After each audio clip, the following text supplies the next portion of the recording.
Okay, we're going to have more about this next topic coming up next week, so I don't want to spend a ton of time on it, but I think given the events of the last 7 days, it bears mention. If we've learned anything over the last 7 days, yes, we've confirmed that Donald Trump can't lead, but we knew that.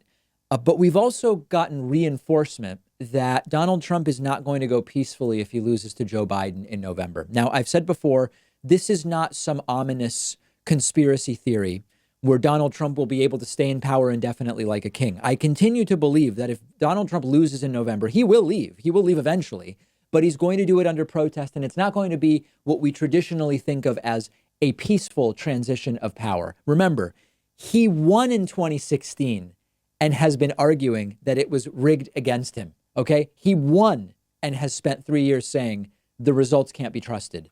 Yale forensic psychiatrist Dr. Bandy Lee is now warning that the shows of strength, really the shows of false strength, false displays of strength from Donald Trump over the last week foreshadow his likely behavior if he loses the 2020 election. So when we say false displays of strength, we mean the Bible photo op, the tweets and statements about sending in the military, his obvious lie that he didn't go to the bunker for protection on Friday. He went to inspect the bunker. Give me a break, dude.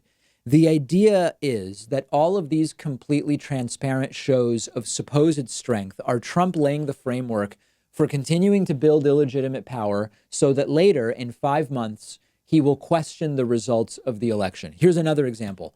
Blaming the protests on Antifa in order to try to disqualify the overwhelmingly peaceful protesters and their completely respectable and real motives for protesting. So it's interesting to see a psychiatrist put a name to it, but the reaction from anybody who's been paying attention is, well, yeah, Trump has been laying the groundwork to complain about the upcoming election results for a long time.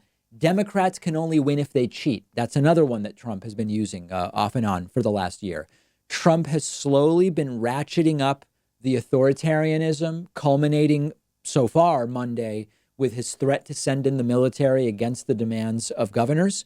Even these little authoritarian slides tighten his grip a tiny bit.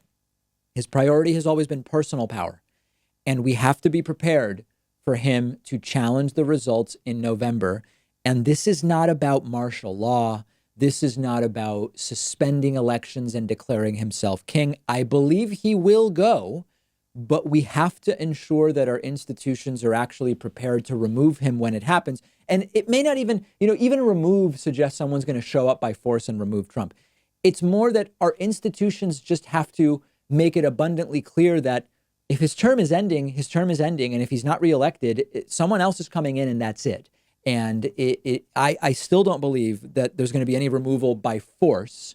And I don't want to be a broken record, but he won and questioned the results. He won and questioned the results in November of 2016.